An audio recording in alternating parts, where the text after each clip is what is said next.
today I'm following Gina's creative cooking recipes, so follow along on the journey. Following the recipe, I got all the necessary ingredients, dumped the meat in. Okay, all the spices are in, and now it's time to mix.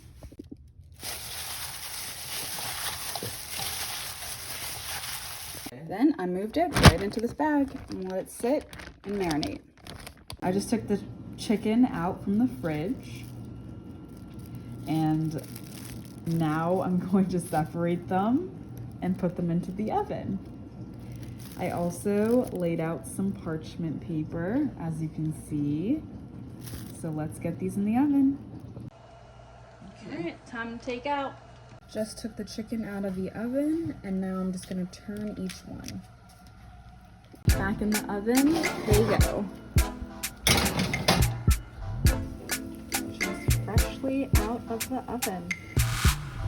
Some